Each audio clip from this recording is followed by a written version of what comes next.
Relax. Okay. Hey everyone, so I'm Misha. Today I'm interviewing Miss Karen's mom, Miss Tabram, about Alzheimer's, and we're going to talk about the different effects of Alzheimer's and how it makes other people feel. So, we're about to get started with the interview. Okay. Alright. My first question is for Miss Karen. When was your mom first diagnosed with Alzheimer's? She was first diagnosed with Alzheimer's in 2000, that I know of. And, well, that I first knew of, I'm sorry, in 2000 and 2000. But then I later found out from a psychiatrist that she was seeing that she actually also she has schizophrenia, bipolar disorder, is what they told me. Right. That she supposedly had. And once 2001, she had a stroke. She had a stroke in 2001, and when she had that stroke, it partially paralyzed her on her left side, which brought on more side effects of Alzheimer's, dementia. It brought on dementia, and it was a hard battle. It's a hard pill to swallow, but I later found out that like about a year later, she was misdiagnosed. She doesn't have schizophrenia, bipolar disorder. She has mild dementia, which now is a little more progress than what it was. Yeah. Now, did you start noticing the signs before you was diagnosed? I just noticed I couldn't get things together.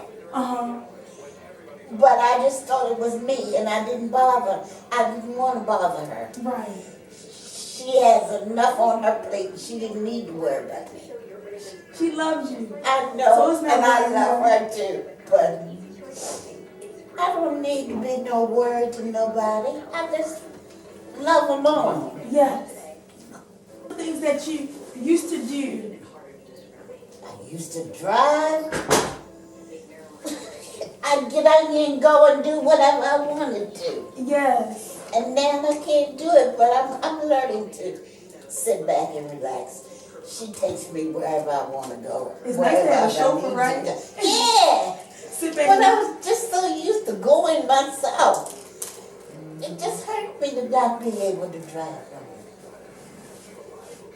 and do for myself. Well, at least you have a chauffeur. Sometimes I wish I had a chauffeur. I don't feel like driving sometimes. Sometimes I want to call an Uber. Come pick me up. Yeah, I know what you mean. Yes. I Now. loved it when I was driving. Oh. I mean, I'd be here, there, and everywhere. You'd be everywhere. I would. They couldn't catch you. I even drove to South Carolina. Ooh, how long did it take you? I can't remember. Who went with me? Rose. We made our fun.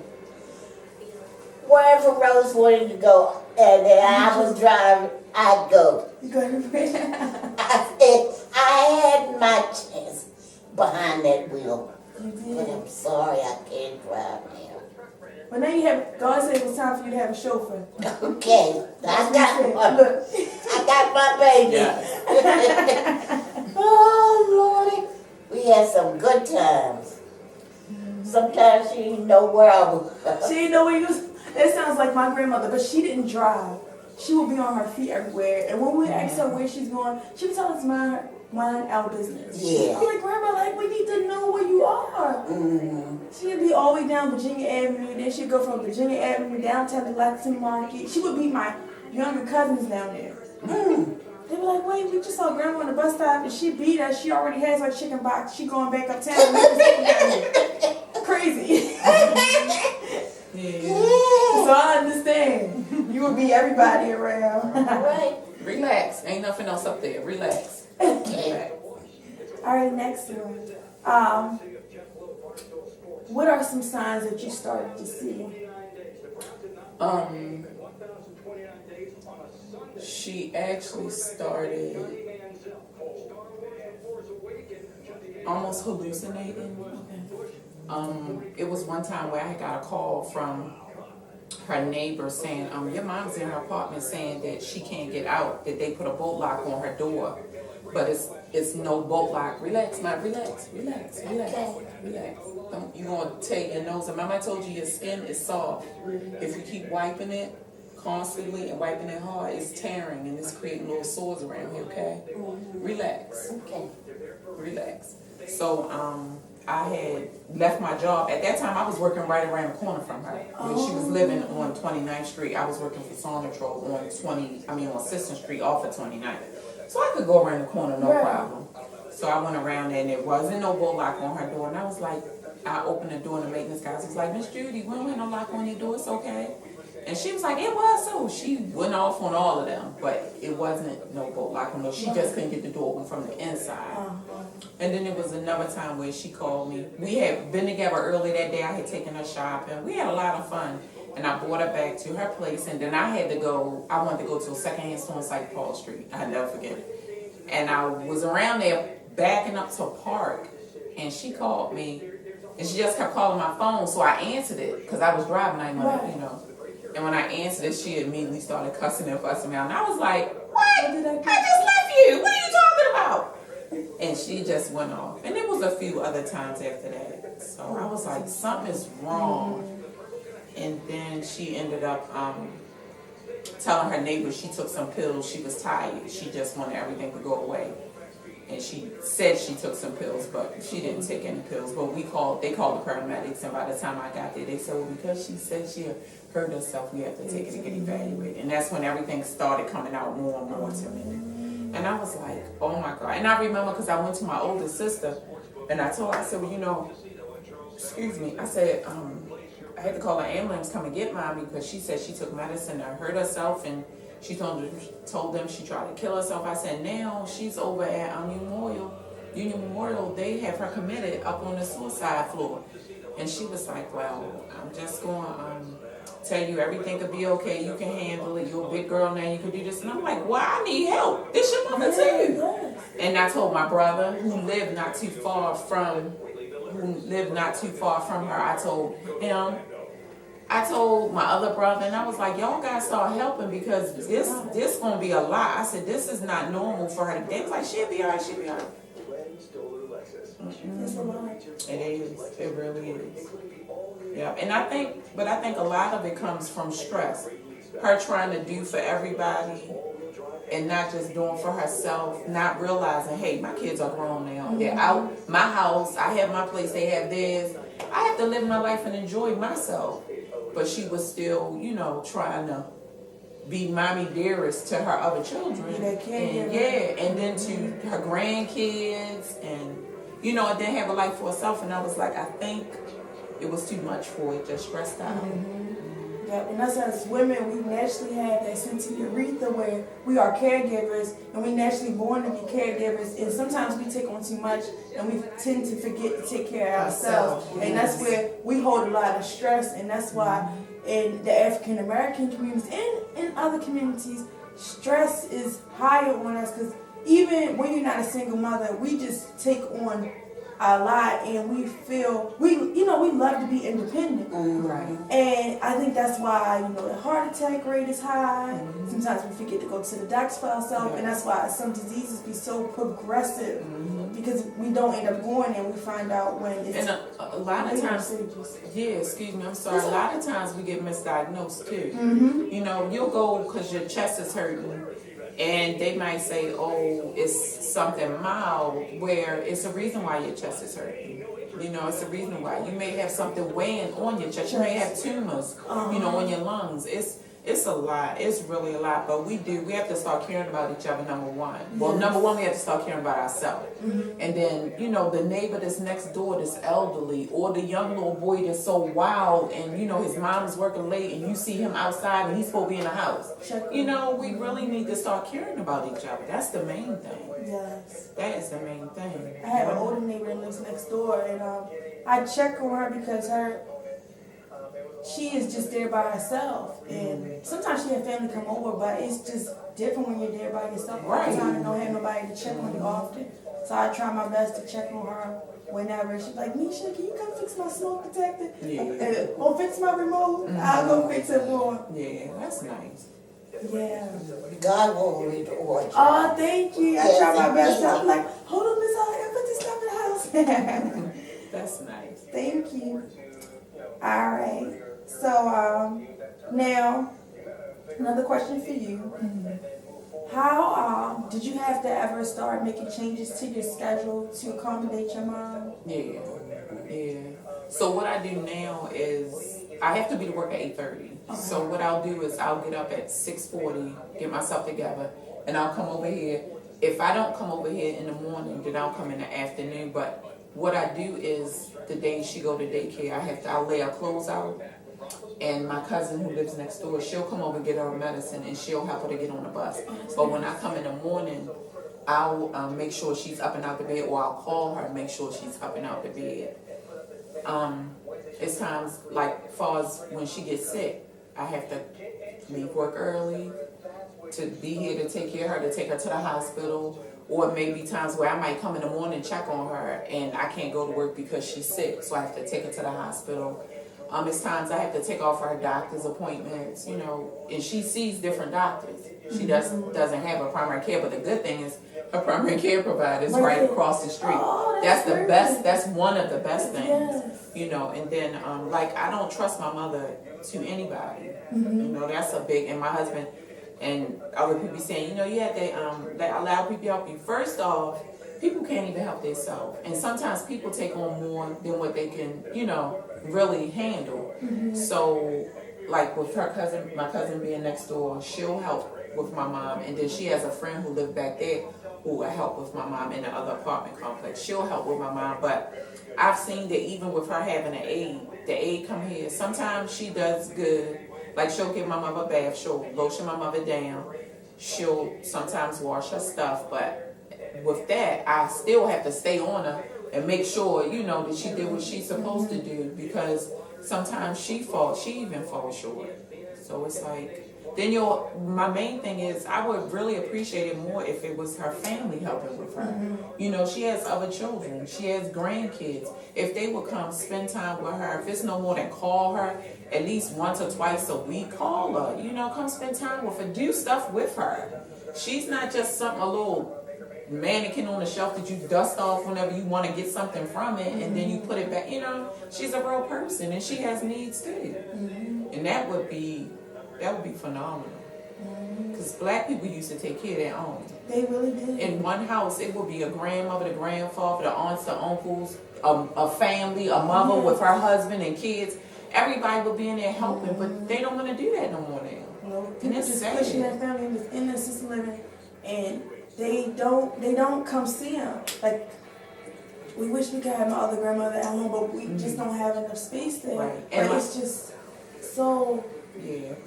it's hard.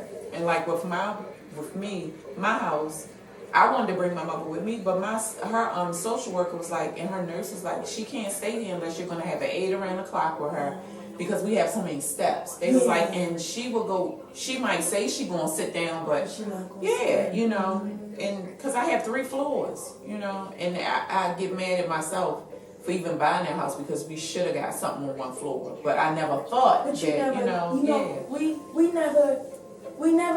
we never know what's going to happen. So you can't never, beat yourself up about it, because we just never know. But of course, we go back and be like, I wish I would have did this and that, but you just never know what's going to happen. And now I'm even tired of going up damn steps. I'm not lying. I'm tired of going up damn darn steps. My husband be like, he be shaking his head. I am, from the bottom all the way upstairs, washing clothes, and it's a bit much.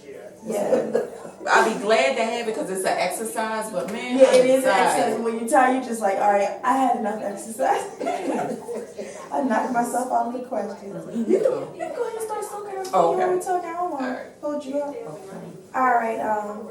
Now, how does Alzheimer's make you feel? I forget about it sometimes. I really do. I guess I'm just more of a day-to-day person. Uh-huh. I forget I have Alzheimer's. Because I've always been active and doing. So you're on the move. Yeah, love to go. That's a good thing. And Lord, when I was driving, oh Lord, Everywhere. everywhere. What's your favorite thing to do at the day center that you go to? I don't have no special thing. No special thing? I love to play the games they play. I love to play the bingo. Oh, I knew you was going to say bingo. I was going to ask you. I love to play bingo. Oh, I enjoyed myself. Whoever does like bingo, they're crazy. Yeah. Honey, when they say, well, play bingo, yes, Yes, I'm you ready. I'm ready. Where's the prizes? I do pretty good, too. That's good. And you always get the good board. Yeah.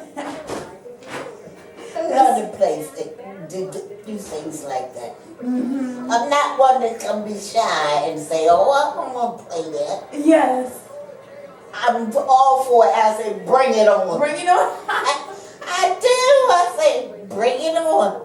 Do you do any crafts while you're there? Do you have any crafts? They have crafts Do you enjoy doing those? sometimes. Sometimes. My Bingo's better. patience is short. Oh, yeah. So bingo is better Yeah. for you. Because I know I'm striving for something. Uh-huh. She's very, very competitive. Oh. Very, very competitive. She talks trash when Yes, she plays indeed. bowling. Oh Oh, my you like God. bowling? Yeah. Who talk mad trash to you? I'm not a bowler. I don't know how to. I try and she be fussing. I'ma beat you. I'ma beat you. And she has a birthday coming up, October the 21st. My mom will be 77. Yeah. Yeah. Yes, my grandmother's birthday is the 28th. That's my Really? father's birthday, For the real? 28th. Yep, October the 28th. Yeah. That's funny. That's so ironic. She'd be 89. Really? Wow. And still talking trash. I bet. I don't blame her. For years, she thought she was 4'11", then she found out, well, you know, sometimes you shrink when you get older. She's 4'8". She's like, guess what, y'all? She was like, I'm 4'8" now. I was like, oh, Yeah. you shrunk, Grandma. That's cute. Next question. How has it had an impact on your family? Well, I'm mostly here for work, so it has a big, big impact. It has. But they've learned to deal with it, and it's times that I have to get my husband to take my mom to appointment, or Gia, And he will. or my daughter Leah. She'll when she come down, be like, "Leah, can you please, so I don't have to take off again." Right. She'll, it's times that and when my husband takes my mom to appointments, he'll take her to lunch afterwards. He'll spend some time with her, Yes, and it makes me feel good. It Make really, me feel really good does. too. Everybody loving you. Yeah, he do good things to Miss May. Oh, And he that's really so does. sweet. And even when my mother had a stroke, my husband I was working night shift. I was an operator, telephone operator. My husband, by the time I got off work at 8 in the morning, he would have my mother dressed. G and Leah would be dressed for church, and we was going to the church up the street. Yeah, right, I'm doing He'd be it. like, I just can't get her stockings Oh, on. my Gia used to help him get my mother together for church. And I used to be so tired, and I used to be like, oh my God. I mean, he really, I don't know what I would do if it wasn't for my husband, really. Because he don't just talk about He's a it. good man. Yeah, he's hands-on. He really is. And he's always been that way since day one. That's So, great. and he The gets man is about the frustrated. action, not the talk. The talk is cheap. Right. And he gets frustrated sometimes because he's like, you always running doing something for your mother and your siblings. He said, really pisses me off because they not holding up that end, so it's unfair. Yeah. But I just do what I can do. That's not God that you have help because we all need help. Yes. Alright, next question. Okay, we asked that, how does it make you feel? Well, I asked her already, how does it make you feel? The dementia and Alzheimer's. it makes me mad, but then it scares me too, because I'm like, am I gonna get this? You know, you can do an early test. They have tests. I can send you information on that Okay. because I want my mom to do it because since her mom has it, and then I'm gonna do it myself, and I just want the whole house to do it. They have ones where you can buy from the store, and then they have tests that you can pay for. So I'm gonna send you all that information Okay. by tomorrow. Okay, So I you can appreciate that. Check it because you can check it early. They can look for early signs. Because what I did do now, because I had begun to get forgetful, so, but I was snoring too. So I went and did the sleep test. Sleep apnea Yeah, test. sleep apnea test, and I didn't snore any while I was there. So I was able to.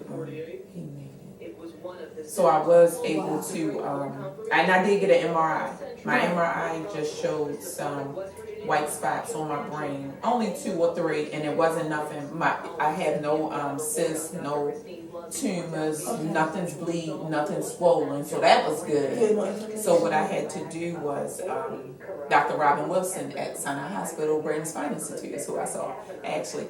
And what I had to do was, we worked out a plan for me to just slow down, stop letting stress, getting myself stressed out, and take some things off my plate, and add more things on my plate for me. So I started doing yoga, and I started relaxing more, just taking time out and trying to pinpoint what it is I really want to do, just taking it one day at a time. It's always room for some change.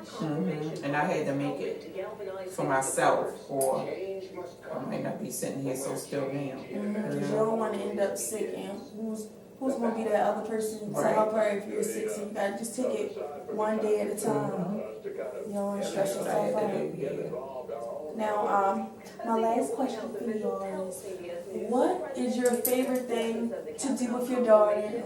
I'm asking you first, and then I'm asking you vice versa. I just love to be have her in my presence. I do. I enjoy my daughter. One of my favorite things is to do with her is to cook and eat, because we both like to eat, and it's so funny. When I was younger, I couldn't cook nothing. I couldn't. I burnt toast. I burnt water, boiling water. I burnt everything. And now, honey, sister can cook. Oh my God. Hey, look, it's Yes, Yes. Oh my God. I've been changed. You've been changed. Yeah. And I love, like, when I cook different stuff, and she be like, girl, because I remember when you couldn't cook, girl. You come a long way. And my nieces and nephews, everybody that really know me know, I used to cook. But when they come on my house and eat one of my meals, they be like, girl, what you done changed? Yes. And then I like cooking different stuff. I'll cook almost anything except pork. I'm had to come down. But I love, and I love to eat myself, so I'm gonna cook different stuff. But I really like doing it with her. And cooking is therapeutic. Yes, it is. Because you're in there, especially if you like to cook different things, and experimenting is the best thing. It's like, okay, we're going to see how this turn out. But what I want to do too, I've been thinking about getting into food nutrition, because my mom's a diabetic, and I know I have a lot of diabetics in my family, and I have people that are overweight in my family, and I want to help them, so that's one of the things I basically then pinpointed to that, and I've been going online looking at the different free classes that they have for certification, and for certification in different schools you can go to for license. So that's what I'm checking into. I pick it up, put it down, pick it up, put it down. So that's what I'm really gearing for. Because like I said, I told you I love food. I really do. And you're never too old to go back to school. No, you never. So that's what I've basically put all my ducks in a row for that. And then eating certain things, like taking certain things out of your diet, can reverse diabetes. Oh yes, yes, extremely. And thyroid problems, heart problems, kidney problems. Yes, I've been doing a lot of reading up on that, finding what vegetables, what fruits, and all is good for what. So I have been doing that, and the stuff in my garden has been helping me a lot. Yes. It really has. Jay told me about your you've been growing I'm peppers. trying. Yes, peppers, cucumbers. I forgot they a weird kind of cucumber, but they're good. They look so weird. I forgot the name of it. I can send you a picture of them. How they look. Tomatoes, mint. Of course, that's easy. Raw mint, cilantro, and parsley. Okay. So I'm trying my hand. I'm getting a little mini greenhouse because the deers. I just have little plants on the porch, but we had the deers come. Really? In our backyard really bad, so I'm gonna get a little greenhouse. Oh, okay. And Y'all don't have a y'all. I thought y'all was closed into the No. back. Oh, wow. See, that's something I don't have to worry They about. just come trotting in. Wow. And they are so many around there now. It's sad because they couldn't. Yeah, that's wild. The other day I was coming up cross country and it was like 4 of them. They was right there at Parkinson, right there where we live at Oh, I on know the side. exactly. Yeah, on the side. But but I was like, oh my God, look at them. Don't know where to It's go. sad. It's really It was the sad. babies and it's just like they're so greedy. These developers are so greedy. There's so many houses in Baltimore that can be revitalized. Right, yes. And the structure is still nice on the outside. Because if you look, like when I was little, I always like looking at row houses. I just love the brownstone. architecture. Yeah, Yes. like the intricate designs that Yes. they do. Like I was like, Talented. how long does take? And the stuff they put up now, I'd be like, I'm not really Yes, you feeling can it. hear right through it, Yes, see you right can. through it. I'm like, we have a real storm. Are these things really gonna last? If That's- Florence would have came here, would these things last? And my uncle, he does drafting CAD, and I asked him because that's what I was going to be an engineer, but I when I was in high school, I don't think I got challenged enough, so I fell off from that. And I think this is better for me. That's why I didn't end up pursuing You're it. more passionate. Yeah, I'm more passionate about it. I was good at it, but it just wasn't my thing anymore.